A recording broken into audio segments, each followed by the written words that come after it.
Beletrina v živo. Pozdravljeni, danes bomo govorili o zelo posebnem avtorju, enfant terriblu francoske literarne scene, Édouardu Louisu, in o njegovi knjigi Opraviti z Edijem, ki je lani izšla pri založbi Beletrina v okviru literarnega festivala Fabula. Zdaj pa je v pripravi že njegova druga knjiga, mislim, v slovenskem prevodu, Zgodovina nasilja. In prav zato imam zdajle tukaj posebna gosta.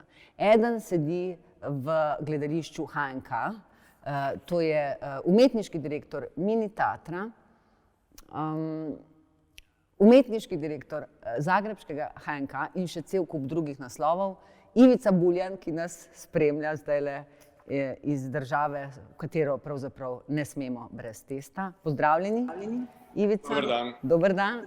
In tukaj na moji desni, na levi, je levi razbojnik, bom rekla, oziroma ena od mus Ivice Buljana, Benjamin Krnetič, ki je z Ivico naredil tudi to predstavo Zgodovina nasilja.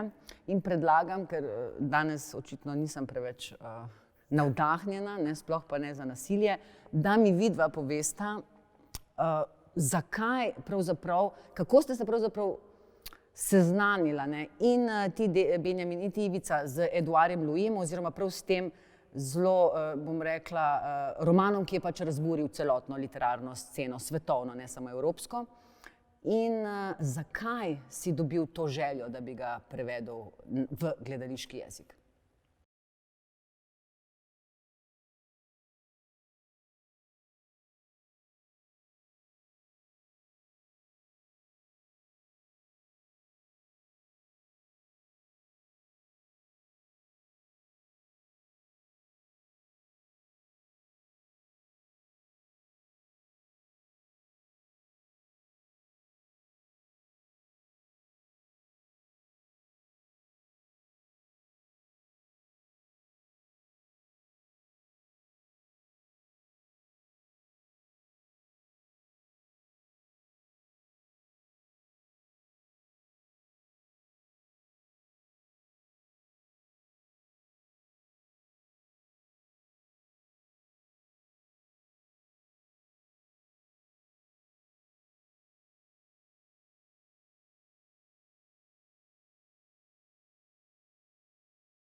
Z Édouardom Louisom ste postali Facebook prijatelji. Da.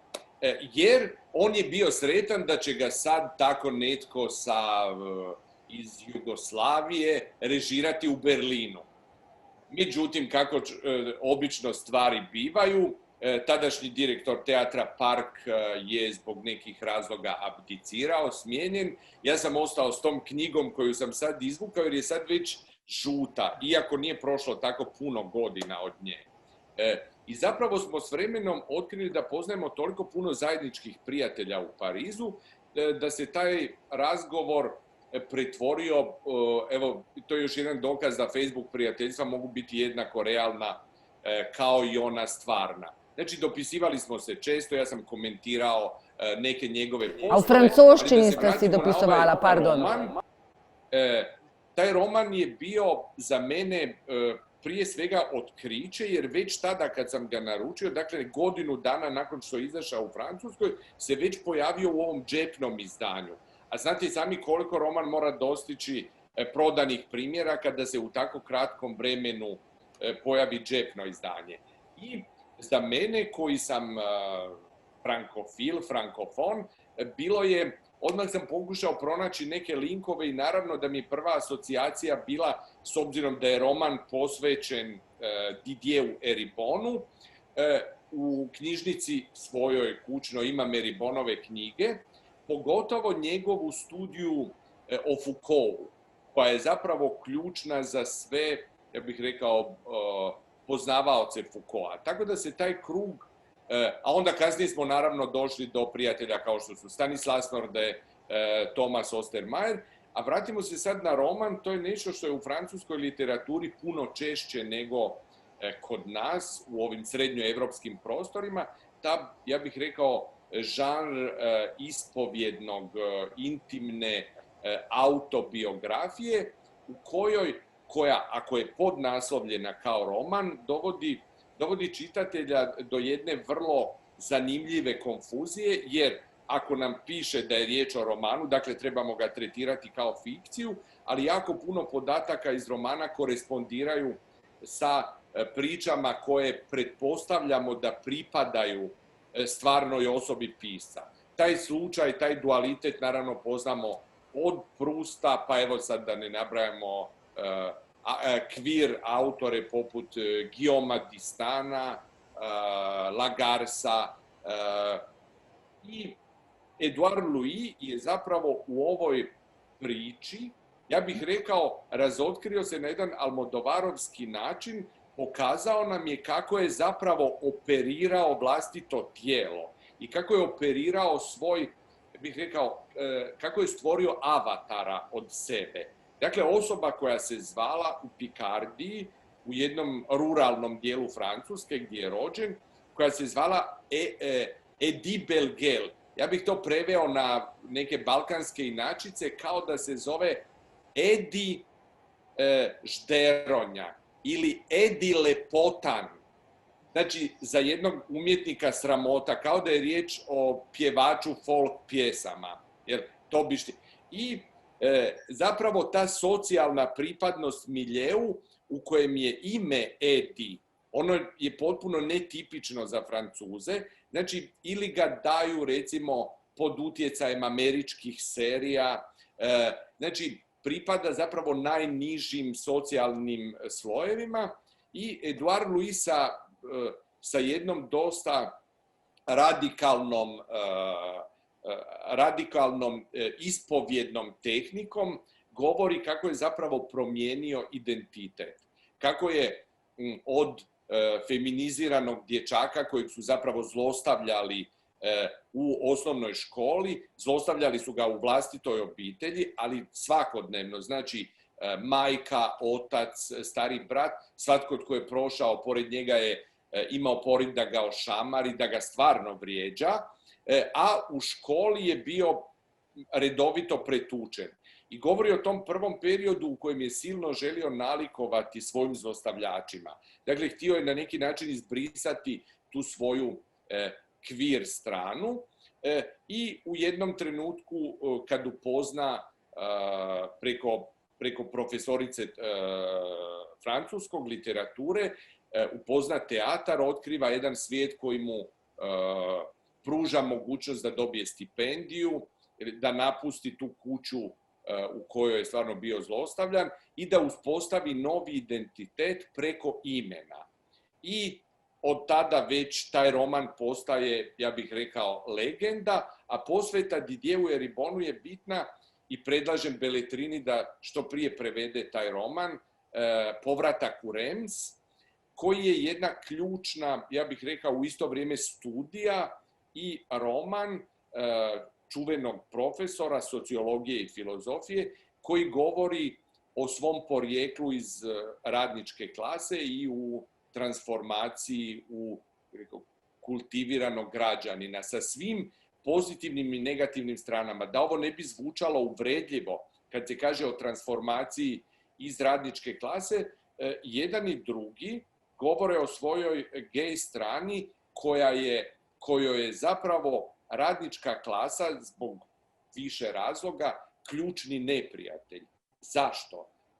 Zbog nedostupnosti obrazovanja, zbog manjka novca, zbog toga što sa radničkom klasom ili sa današnjim ostacima radničke klase operiraju isključivo desne ili radikalno desne stranke. I poziv Edouard Louisa i Didiera Eribona jest pokažimo svojim primjerom da zapravo sa ovim pitanjima identiteta, rodnog, seksualnog, sa siromaštvom se mora baviti ljevica. Zdaj pa gremo k romanu Zgodovina nasilja, si predstavljam, in mogoče bi, da presekamo ta čudoviti dramski monolog, pogledali en del iz vaše predstave, ki ste jo postavili na oder Mini teatra, prosim. Kaj? Koga boš častil? Kdo misli, da sem jaz, pička ti materna? Žaloš moja družina, pička ti materna, s tem, kaj mi to govoriš. Pa kaj terni jaz sem? Ti veš, kdo sem jaz, pička ti materna? Kaj, sorry, pička ti materina? Žaloš mi familijo, pizda ti materna? Kdo krade, pizda ti materna prokleta? Bol te bom človek, bol te bom, pizda ti materna! In Eduard je ostal nepremičen. Reda je stal pobral šal in ga zabil okrog Eduarjevega vratu. Sed se na stol. Eduard je v Bogu.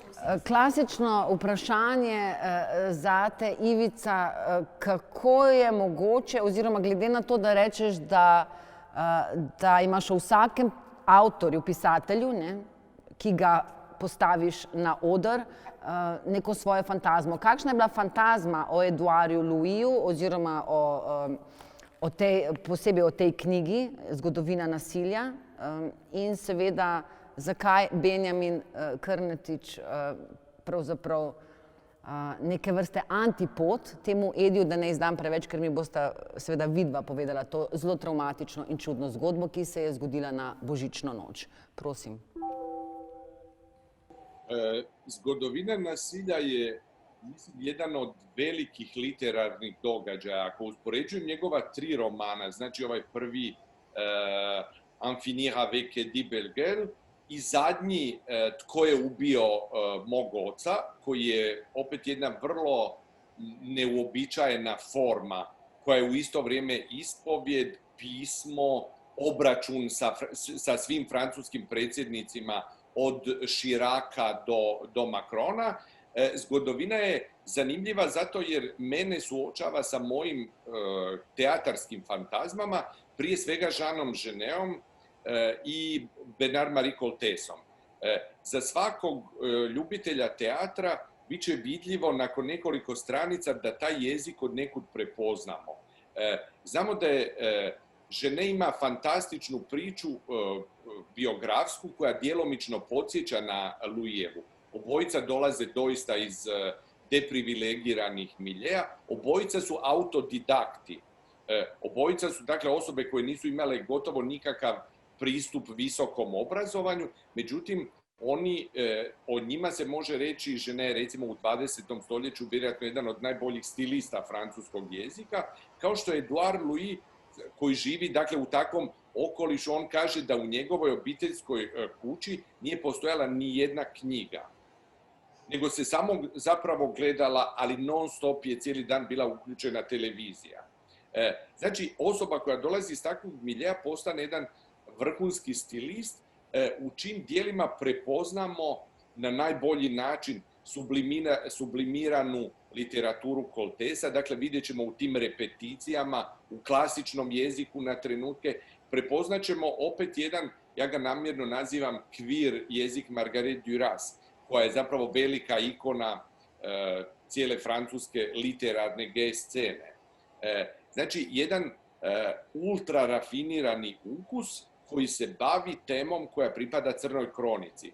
A Crnoj kronici pripada taj događaj koji je uzbudio francuske medije, jer je zapravo dugo vremena, pa evo čak ako pogledate na internetu, čak prije 2 tjedna se ponovno sudski slučaj još uvijek se zapravo odgonetava. Dakle, taj susret sa kabilskim, a to je nama u predstavi Benjamin zna vrlo važan podatak, znači ne sa arapskim, nego sa kabilskim doseljenikom. Kad kažemo doseljenikom, Reda je Francuz. Francuska, barem kao sekularna država, ne bi trebala imati problema sa definicijom porijekla nečeg. I dapače, Reda je Francuz u svakom slučaju. Međutim, on je ono što kod Coltesa znamo da postoji riječ crnac kao oznaka za u isto vrijeme seksualnu fantazmu, za društvenu kategoriju, političku kategoriju koja u Francuskoj, koja je na izgled otvoreno društvo, se zna da zapravo te kategorije stanovnika nikad nemaju pristup nekom smislu socijalnim kvalitetama društva. Dakle, sudar, s jedne strane se događa flirt koji je veoma sličan Ženeovim flirtovima. Ako se sjećamo u Ženeovim romanima, recimo u Čudu ruže ili u Našoj gospi od cvijeća, ti noćni susreti prostitutki, žigola, koji završavaju zapravo u sobama. Romani počinje tako da upoznajemo, zapravo znamo već u početku da se dogodio zločin ili pokušaj ubojstva, međutim trenutak kad ulazimo u tu, ja bih rekao, erotsku priču je izuzetno erotiziran. I upravo ta ambivalentnost nekog crnog, mračnog događaja, njegova sociološka analiza, naime Edouard Louis cijelo vrijeme i kao lik i kao pisac, dakle kao osoba, u našem smislu dramska osoba i kao stvarni autor, ne želi da se na napadača, na agresora Redu baci stigma zbog njegovog porijekla ili zbog njegove socijalne isključenosti. I to je nešto što je jedinstveno i što zapravo nemamo, barem u romanima ili u fikciji koju ja poznam. I mislim da je to kvaliteta. On je prije svega jedan od velikih boraca, on je u pokretu Adama koji se bori protiv rasizma u Francuskoj, toliko aktivan da na njegovim društvenim mrežama na dnevnoj razini vidimo članke, manifeste, komentare policijskog nasilja, prije svega prema migrantima, prema onima kojima su oduzeta prava. Dakle, taj roman je u isto vrijeme i jedno vrelo fantastične literature i fantastična socijalna studija, ne samo Francuske, nego kao što vidimo, vrlo slični događaji preljevaju se i kod nas u ovoj krizi. Hvala, Ivica. Mogoče Benjamin, kako si se lotil pravzaprav tega antipoda, ne? Človeka, ki najprej zapelje glavnega protagonista, hkrati pa potem očitno psihološko se mu zgodi, ne vem, kako si razlagal ta preobrat iz enega konsenzualnega spolnega odnosa v popolno nasilje in posilstvo, ne? Ja, sej, mislim, da Ivica tukaj en niz istočnic in v bistvu opazk in točnih analiz tega romana podal, kar se mi zdi, da niti ne morem posegati po tem, tako da res lahko v bistvu govorim predvsem iz neke moje perspektive oziroma doživljanja in znotraj kreacije in pač znotraj mojega nekega intimnega branja, ampak bi se sam rad navezal, kar je Ivica govoril prej, ko je govoril o Didierju Eribonu in o v bistvu opazki, kako je delavski razred v bistvu ta osnovni neprijatelj, sovražnik oziroma nasprotnik tej LGBT queer oziroma kako se je Ivica izrazil v kulturi.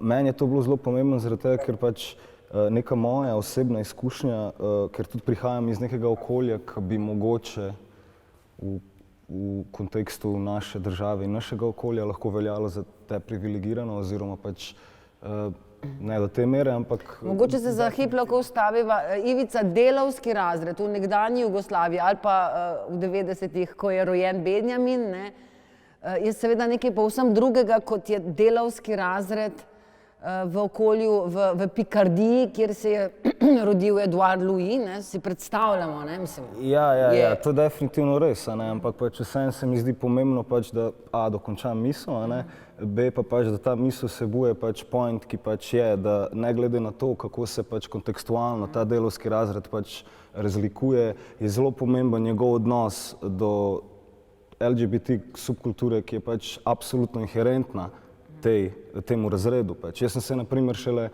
teh stvari začel zavedati šele, ko sem prestopil ta prag zaprtosti enega kvarta, na primer. Šele ko sem začel na akademiji se srečevati z ljudmi, ki pač so mi širili ta obzorja in ki so pač govorili o stvarih, in potem sem se lahko na primer šele vrnil pač nazaj v svoje tako imenovano deprivilegirano okolje in govoril z ljudmi, ki v bistvu so del te scene, ampak nikoli ne upajo govoriti o tem oziroma se s tem soočati nekako javno, zaradi tega, ker pač okolje tega ne dopušča. In to se mi je zdelo na primer zelo pomemben pri soočanju pač z Redo in njegovo pač logiko obstoja. Zaradi tega, ker pač generalno se mi zdi, da roman govori o neki inherentnosti ljubezni in nasilja, ne. Se pravi, v bistvu o inherentnosti in o potencialu nasilja v temu, čemu mi pravimo ljubezen, ne. In to je to, kar si ti rekla, pač. Se pravi, kako preide iz nekega konsenza v neko nasilno dejanje, ne. A gre to tudi za ta sram, ki je prav tako potlačen in preoblikovan, ta sram, ne, za nekoga, ki prihaja iz drugega okolja, kjer pač istospolna ljubezen je bila prepovedana, če zdaj poenostavimo, zaničevana in zasramovana. Ja, ampak se mi zdi, da je bazična stvar tudi to, da katerakoli ljubezen ali pa katerakoli nasilje v bistvu pač je posledica nekih socialnih konotacij, označevalcev, ne. In to je tukaj tudi zelo pomembno, ne. Kako tudi sploh pride do konsenza med Eduardom Louisom, ne glede na to, da je on sebe percipira v bistvu bližje redi nekako v smislu razreda, kot pač reda to prvotno percipira, ne, ampak ravno zaradi teh označevalcev, ki jih ona dva nosita, to že samo po sebi, kako bi rekel, gradi, strukturira njuno srečanje že od začetka, ne. Kaj je tu ta erotika, to zapeljevanje, to, kar na nek način sugerira ljubezen in kako v bistvu se to sprevrne v nasilje, ne. Ja. Ja, imate igralca, filozofa, Ivica, vidim. Ja, če sta tako dolgo sodelovala, niti ni čudno. Vseeno mi je zanimiva ta figura tudi Eduarda Louisa, ne, zdaj, ko govorimo o tem razredu. On v Franciji je neke vrste predstavnik in rumenih jopičev, prezira Macrona in prezira hkrati tudi tisto levico, ki govori z kultiviranimi, prelepimi besedami, a v resnici nima nič več skupnega z delavskim razredom in z deprivilegiranimi, ne. Čeprav naj bi Levica bila tista, ki naj bi poskrbela, ne, prav za te ljudi, ne. Kako to vidva dojemata, ne, in kako je s tem pri nas, se mi zdi, da je čedalje bolj podobno. Zanimljivo je zapravo pratiti evoluciju Eduarda Louisa i njegovu percepciju u francuskoj javnosti. Njega se danas doista vrlo često optužuje da pripada bobojima, a boboji su zapravo ti šarmantni, otmjeni, bogati intelektualci iz Pariza koji imaju i specifičan jezik, novac, slavu, moć. Međutim, za razumijevanje pozicije Eduarda Louisa danas možda je vrlo važno uočiti ili pročitati taj zadnji roman Tko je ubio mog oca, koji se vraća, on kaže naravno da je usvojio danas jezik, ne kapitalistički jezik gnjetača, niti policije, niti Macrona, koji bi ga želio zapravo adoptirati u svoj krug. On kaže da, naravno, ja kao i svi želim uživati u činjenici da danas imam prihode, da mogu živjeti u udobnom stanu, da mogu putovati na odmor u Grčku, a mislim da se sad nalazi u Grčkoj. I želim pokazati ovim romanom, vratiti na jedan način dostojanstvo svom ocu, kojeg je vrlo napadao u prvom romanu. Sad, kad već ima, dakle, novac, moć, određen visok ugled, on u posljednjem romanu govori o posjeti ocu i njegovoj sadašnjoj partnerici i direktno nabraja francuske predsjednike čija je socijalna politika dovela do očeve degradacije. Naime, otac je radio na crno u fabrikama u blizini njihove kuće i noseći težak tereta nikad nije bio kompletno zaposlen, dakle sa svim socijalnim i zdravstvenim pravima i u trenutku kad je teško ozlijedio leđa je najprije spao na socijalnu pomoć i Eduard Louis sad nabraja što su predsjednici od Chiraca preko, mislim, Sarkozija, Hollandea do Macrona radili ukidajući tu visinu socijalne pomoći i svatko od njih je zapravo sa nekih 100 ili 200 eura taj dio društva doveo doista na dno i doveo ih bez mogućnosti da imaju, recimo, mirovinu invalidsku kakva im pripada i to je jedna vrlo važna tema koja se u zemlji u kojoj postoji pa gotovo u kojoj je nekoliko milijuna invalida sa različitim tipovima invaliditeta, on govori o nevidljivim događajima koji su posvuda oko nas. Sad, mislim da nije fair tražiti od njega da se vrati i sa svojim jezikom i sa sadašnjom socijalnom situacijom u mjesto iz kojeg je otišao. On, kao i Didier Ribon, upravo zato jer ima moć danas, prije svega moć u medijima, zastupa prava potlačenih. Dakle, kad kažem potlačenih, prije svega žena, migranata, homoseksualaca, invalida. Danas, ili jučer smo imali dan invalida. Kad kažemo invalida, on govori o osobama koje obuhvaća jedna vrlo široka definicija, a za koja je izravno kriva brutalna kapitalistička politika. I on to ponavlja gotovo svakodnevno. Poetski način na koji je napisao to pismo, zanimljivo je, već u kratko vrijeme su nastale 3 predstave. Stanislas Nordet je radio predstavu u Francuskoj, gdje on sam glumi Louisa. Ovaj put je Thomas Ostermayer režirao Edouard Louisa, koji glumi samoga sebe. To će biti, bila je francuska, ali bit će i njemačka verzija. I Ivo Van Hove radi holandsku verziju. Dakle, ukratko, vrijeme su, evo, roman ili ispovijesti doživio 3 fantastične scenske interpretacije. Kdaj jih bomo lahko videli, misliš, Ivica?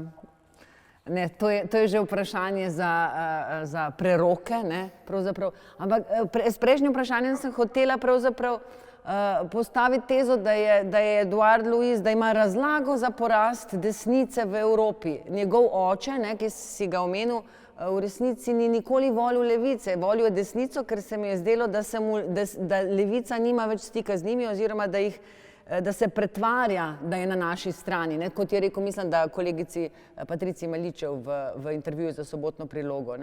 In to je zanimivo, da imajo tudi pri nas ljudje mogoče občutek, da se levica samo pretvarja, a pa tudi mogoče se tudi gledališče samo pretvarja, da je na strani delavskega razreda s tem, ko prinaša take teme. Kot si tudi sam priznal, da je mogoče gledališče elitistično, lahko ravno s tem. Pa istina, evo, daću vam zapravo puno zanimljivih primjera iz naše okoline. Didier Ribon, njegov prijatelj na kojeg se Edouard poziva cijelo vrijeme, a i Edouard Louis, imali su u Zagrebu prošle godine fantastičnu konferenciju u kojoj su na neki način pokušali objasniti taj fenomen i rekli da je nekadašnje radništvo o kojem smo govorili u gotovo cijeloj zapadnoj Europi, radništvo 50-ih, 60-ih i 70-ih godina tradicionalno glasalo za ljevicu, recimo za socijalističku partiju, jer je ona zastupala prava radnika. Imala je i tu snažnu socijalnu komponentu. Od 90-ih, od onog famoznog udara, od ulaska Clintona, Blaira, zapravo ljevica dobije jedan light oblik i ljeve stranke postaju liberalne stranke koje zastupaju elite. Mi kad vidimo danas, ako bismo promotrili vizualno predstavnike ljevih stranaka, to su otmjeno odjeveni, kultivirani intelektualci koji kod ljudi sa socijalnog dna izazivaju neku vrstu otpora, ne razumiju njihov jezik, ne razumiju čak ni geste. O tome Edouard Louis vrlo često govori, da je tijelo, da su geste njegovog oca i njegovog brata, njegovih susjeda potpuno drugačije od gesti političara koji pokušavaju doći do njihovih glasova. A sad kad vidim, recimo, kako desnica, govorim na hrvatskom i na slovenskom primjeru, sa brutalnim jezikom, sa gotovo primitivnim ispadima poziva svoje glasače, a ljevica se zapravo drži uzdržano, ne obraća se uopće tom tipu, tom profilu stanovništva koje više nije radništvo. Njih dvojica su govorili, dakle, problem problem u zemljama poput Francuska i kod nas sve više je prekarijat, ljudi koji uopće nemaju nikakvo stalno zaposlenje ili ljudi koji ne pripadaju nikakvoj kategoriji. I on njima ispisuje, zapravo im se obraća i pokušava im u javnom govoru dati dignitet, dati ono mjesto za koje misli da ga zaslužuju u društvu. Poglejmo si še mogoče en odlomek. Što bijem zdaj, pička ti materna? To te sede, Zna ti materina. Sem po spisku, si slišu. Pederčina ostudna. Najprej to, kar sem vprašala že Ivico, gledališče govori v bistvu tudi že prepričanim, ne? Si ne dela več iluzije, ne? V bistvu je v tem smislu tudi elitistično, ne? Ja, absolutno, sej to se mi zdi, da sploh je stvar, ki ni v resnici diskutabilna. Je pa zelo zanimivo ravno s primerom te predstave in dogodka, da je pač bila uploadana na YouTube. V bistvu veliko ljudi iz Most, na primer, ki mene pozna, ki sem z njimi rastel, se družil, bla, bla, gledali ta posnetek, a ne? In kaj so rekli? Ja, vsi so v bistvu absolutno pav, pač, zato ker so tudi tako, glih o temu sem prej nekako hotel malo spregovoriti, ker je, veš... Ker je njihov, pa ni njihov. Ja, ampak v takem okolju nekateri moji prijatelji, ljudje, ki jih poznam, sploh si ne morejo predstavljati, da jaz lahko kaj tazga igram, na primer, a ne? A veš, on je tako pa... Geja in posiljevalca. Mislim, posiljevalca, ja, v bistvu posiljevalca, ja. Ampak, a veš, fascinira jih to, ker jim je tudi blizu. Na nek način se mi zdi, tudi ko smo to delali, je bilo zelo to pomembno, kot smo se mi pogovarjali, na primer, jaz sem zelo ne vztrajal na tem, ampak ful sem hotel nekako neko paralelo z našim prostorom vleči, predvsem prek jezika, na primer, a ne. In par teh mojih prijateljev bo kar tako, kao, fak pač. Ja, v gledališču govorite, Ja, kot v gledališču tako govorite, kot drugo... Kot Čefuri Raus, v bistvu, ali kako. kao, to je v bistvu neka naš človek, razumeš? Zdi se mi, da se tukaj zgodi neka mikrosubverzija v smislu tega, ker se približa to nekemu okolju, ki mu je v bistvu to inherentno, lastno. To je najbolj lastno, se mi zdi, takemu okolju, a ne? Ampak je ravno zaradi neke te patriarhalne, stroge strukture to v bistvu popolnoma odmaknjeno, ne? In se o temu ne govori. To je v bistvu največja naloga, tudi to, kar je Ivica v bistvu prej govoril, o tem razmišljal, kako v bistvu prestopati to mejo, kako vsem tem nekim marginaliziranim skupinam, ki tvorijo v bistvu eno zelo močno politično strukturo, in to se bo najverjetneje šele pokazalo zdaj, ko vse to naše rajanje mine, kako v bistvu njih navdahniti oziroma komunicirati s to maso ljudi, prek medijev, ki so v bistvu skozi zgodovino dobile nek malomeščanski oziroma elitistični predznak. Ja. Ta predstava, že kot je samo ime, ne, zgodovina nasilja, Ivica Buljan pač ne pozna tabujev oziroma jih ruši, to že vemo, in vendar je ta predstava tudi zanj na nek način dvignila letvico oziroma je zelo visoko na letvici. Mislim, res je zelo težka, brutalna, lepa, nasilna predstava. Zdaj, ti v vlogi posiljevalca, v vlogi nekoga, ki najprej je sposoben zapeljati moškega, se z njim ljubiti in potem se mu zgodi ta klik, ne? Ker vemo, da je Edouard Louis rekel, da je to posilstvo, ki ga je sam doživel, in sploh posilstvo definira kot neke vrste fenomen in da je hotel raziskovati v zgodovini nasilja prav to, kako se posilstvo nasilja v bistvu nadaljuje in nadaljuje kot virus, ne? Se pravi, lik, ki ga igraš, Reda je verjetno na svoji koži doživel verjetno nesluteno količino nasilja. Ja, in tukaj pa to res priča pač o Louisevi neskončni kapaciteti, pač v bistvu empatije tudi, ne? Razumeš? Ker ne gre za nobeno obsodbo, ampak gre v bistvu za neko dosledno analizo in v bistvu toliko globoko poglabljanje v psiho tega človeka se mi zdi že, da je nesprejemljivo, razumeš, to je tabu. Kako boš ti razumel tazga človeka, kako ga lahko razumeš, kaj, mislim, what the fuck, ti si tist, nad katerim se je izvršilo nasilje. V bistvu se pa tukaj tudi on se mi zdi sprašuje to, kar si ti rekla, kje je ta obrat, kje se je ta, a veš, na tej točki se je krog sklenil, kaj vse ta okrog pomeni. Ja. Ja. Tako kot je rekla Slavenka Drakolič, vsak rabelj, ne, je bil enkrat tudi žrtev, ne? Ko beremo Črno kroniko. Ja. Da, krug nasilja kojeg treba prekinuti.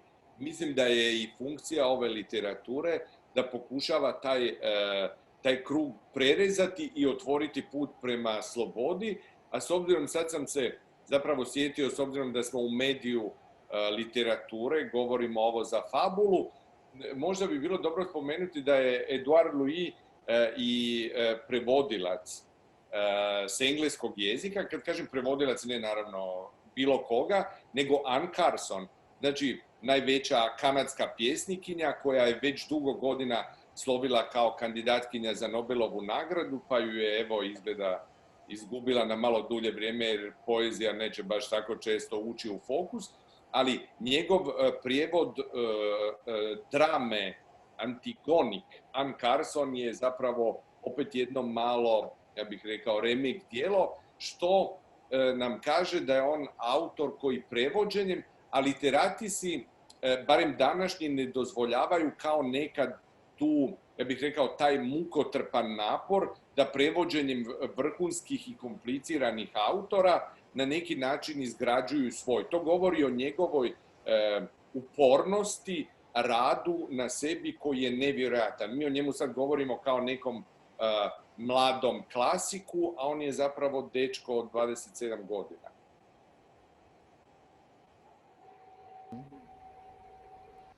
Ja, jaz mislim, da nažalost moramo zdaj to prekiniti, naš pogovor, ne, nadaljeval se bo v teatru, ko se odprejo gledališča. Mogoče samo, Ivica, kako je v Zagrebu? Kaj se dogaja v Zagrebu? U Zagrebu su teatri još uvijek otvoreni i moram priznati da je to zapravo velika sreća. Danas popodne smo glumci iz mog ansambla, ja se našli da napišemo jedno intimno pismo javnosti, da im zahvalimo što dolaze. Igrali smo recimo sad 3 dana za redom predstavu Ciganina, ali najljepši. Jučer je bila dirljiva jer je na njoj bilo 60, to znamo jer su se prijavljivali, zdravstvenih radnika, znači liječnici, medicinske sestre, administrativno osoblje, i na kraju je taj sudar na pljesku bio fantastičan. S jedne strane su glumci pljeskali zdravstvenim radnicima u publici i oni nama. I mislim da je, naravno da je to delikatno pitanje. Mi ne možemo, i zapravo ja mislim, to je moj stav, ne trebamo zatvarati život. Mislim, pitanje odgovornosti je puno kompleksnije. To je pitanje kao u literaturi Edouarda Louisa. Odgovornost je i individualna ili kolektivna, ali ona se dobija obrazovanjem, pristupom informacijama, a ne policijskim metodama. Ja se nadam da ćemo moći, evo, teatar držati cijelo vrijeme otvoren. Pa tudi mi to upamo in če zaključimo z besedami Edouarda Louisa, ljudje morajo prevzeti moč nad svojimi zgodbami, zdaj ali literaturo, ali gledališčem, ali umetnostjo nasploh, in upam, da se odpre kmalu vse. Hvala, Ivica, hvala, Benjamin. On gre zdaj v to zgodbo, v teater. Verjetno tudi ti, Ivica, ne, si že prišel iz teatra ali greš že v tem trenutku noter. Skratka, jaz grem pa domov. Beletrina v živo.